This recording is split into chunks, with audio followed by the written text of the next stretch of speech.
बिस्मिल्लाहिर्रहमानिर्रहीम। अच्छा जनाब, अल्लाह ने कुछ जानवर हलाल और कुछ को हराम किया है, ऐसा क्यों है? इसमें ऐसा क्या राज है? एक दिन मुझसे एक अंग्रेज़ ने बड़ा दिलचस्प सवाल किया कि आखिर अल्लाह ने कुछ जानवर हलाल और कुछ को हराम किया, ज़ाहिर है मैंने इसकी क्या वजह है? मैंने मजहबी जवाब दिया कि जनाब, क्योंकि कुरान हदीस में वाज़ेह तौर पर बताया गया है कि कौन सा जानवर हलाल और कौन सा हराम है। एक मुसलमान होने के नाते हमारा ईमान है कि हम वही काम करें जो बात हमें कुरान में की गई है। लेकिन मैं ये एक अपनी राय दे रहा हूँ, ज़ाती मेरा मुशाहिदा है, ये मैं ना किसी किताब से पढ़ा, ना मैंने किसी से ये मेरा एक ज़ाती मुशाहिदा है। आप इससे इत्तेफाक भी कर सकते हैं और इख्तिलाफ दोनों मेरे लिए काबिल एहतराम है। इससे प्लीज़ मज़हबी आपने रंग नहीं देना।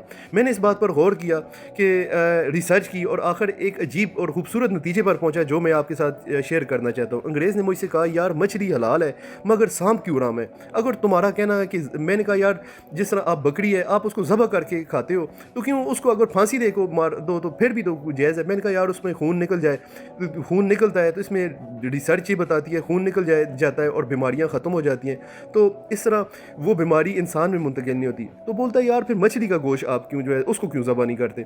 सांप को देख लो, तो सांप को भी ज़बह करके इसका जहर निकाल दो और इसको निकाल के खा लो, तो ये मछली की गोश्त की तरह ही, और इसमें क्या है? तो मैं सोच में पड़ गया। फिर मैंने महसूस किया कि शायद जिस्म या सफाई का नहीं, फितरत का भी इसमें है।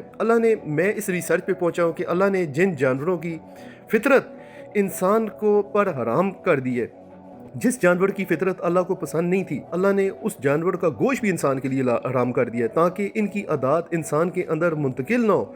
जैसे बकरी को देख लो, आजिज़ है, नरम है, किसी को नुकसान नहीं देती, सब्र करने वाली है। अल्लाह को ये सिफात पसंद है, इसलिए उसका गोश्त भी हलाल कर दिया है। गाय और भैंस को देख लो, ये दोनों जानवर खिदमत करने वाले बनाए गए हैं, दूध देते हैं, मेहनत करते हैं, इंसान के काम आते हैं, आजिज़ होते हैं, नरम मिजाज होते हैं। अल्लाह को ये आइज़ी और नरमी पसंद है, इसलिए इनका गोश्त हलाल कर दिया है। और दूसरी तरफ देखो, कुत्ते को देखो, सांप को देखो, दूसरी साइड हम कहते हैं जी बाहर की चीज़, क्योंकि कहते हैं बाज़ लोग कहते हैं इसकी नाम लेने से जो है चरी से ईमान नहीं आता। शेर को देख लो, मैं पिग का नाम यूज़ करता हूँ। बाज़ औक़ात ये वफ़ादार होते हैं मगर इसकी फितरत में ज़िद है, गुस्सा है, जहरियत है और बेकाबू होना है शामिल है। अल्लाह नहीं चाहता कि ये फितरत इंसान में आ जाए। पिग को देख लो, जिसको बाहर की चीज़ कहते हैं, वो बेहयाई फैलाती है और गंदगी की अलामत है, किसी असूल का पाबंद नहीं, जिस चीज़ को पाता है खा लेता है, फ़र्क नहीं करता। अल्लाह नहीं चाहता कि इंसान में वो लापरवाही पाई जाए, बेहयाई आ जाए। सांप को देख लो, अल्लाह नहीं चाहता फ़ायदा हो या ना हो, उसकी फितरत में है डसना, उसके अंदर जहर है, उसके अंदर दुश्मनी है। अल्लाह नहीं चाहता कि इंसान के अंदर भी ऐसा जहर रवैया पैदा हो जाए जो दूसरों को नुकसान पहुंचाए। शेर को देख लो, बज़ाहिर ताकतवर है, शानदार है, बादशाह कहलाने वाला जानवर है, मगर इसकी फितरत में सब्र नहीं है, बर्दाश्त नहीं है, वो सिर्फ अपनी ताकत पर जीता है, आइज़ी से नावाकिफ़ है। अगर ताकत ही को माल होती तो अल्लाह इसका गोश्त हलाल कर देता, मगर उसने नहीं किया। क्यों? अल्लाह नहीं चाहता कि इंसान के अंदर भी वही गुरूर, वही खुद पसंदी, सबसे बड़ा मैं हूँ वाला रवैया आ जाए। अल्लाह चाहता है कि इंसान अपनी ताकत पर नहीं, अपनी आइज़ी पर फ़ख्र करे।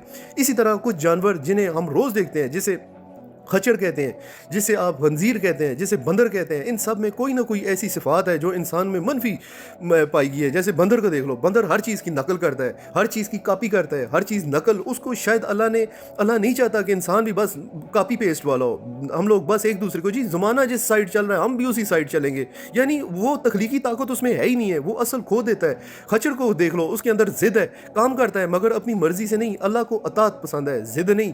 जब मैं इन चीज़ों पर गौर करता हूँ तो मुझे लगता है कि अल्लाह हमें इन मिसालों के ज़रिए अपनी ख्वाहिश और अपनी चाहत दिखा रहा है। वो इंसान से क्या चाहता है? इन जानवरों को देखो, गौर से इनको देखो, इन अल्लाह की मंशा हिकमत का अंदाज़ा होता है। अल्लाह चाहता है कि इंसान आजिज़ हो, नरम हो, दूसरों के काम आए, गुरूर से दूर हो।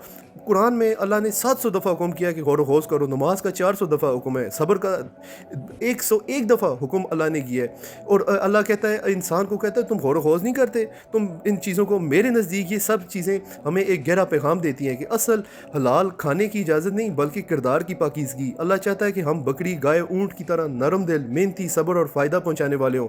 वो नहीं चाहता कि हम सांप, सूर, कुत्ते या शेर की तरह ज़िद्दी जानवर, मग़रूर या खुद पसंद बन जाए। असल हलाल वो है जो तुम्हारे अंदर आइज़ी पैदा करे, दूसरों के लिए आसानी पैदा करे, तुम्हें इंसानियत के करीब लेके आए। और असल हराम वो है जो तुम्हें मग़रूर, नुकसानदेह या खुदगर्ज़ बनाए, जैसे पाकिस्तान में लोग आज खुदगर्ज़ हैं। अल्लाह ने इन जानवरों के ज़रिए हमें सबक दिया है कि वो इंसान पसंद करता है जो आजिज़ हो, दूसरों के काम आए, गुरूर न करे और दुनिया में खैर बांटे। ये मेरी ज़ाती सोच है, मैं किसी किताब के हवाले नहीं दे रहा, ये सिर्फ मेरी ज़ाती मुशाहिदा है। आपका इत्तफाक या इख्तलाफ दोनों मेरे लिए काबिल एहतराम है, मगर अगर मेरी ये बात आपको ज़रा सा भी सोचने पर मजबूर करे तो बस सोचो मेरा मकसद पूरा हो जाएगा। लास्ट में मेरी दरख्वास्त है, ये मेरा पैगाम आगे भी पहुंचाओ कि शायद मेरी बात किसी को लग जाए और किसी का जो सोच चेंज हो जाए, तो मैं समझूंगा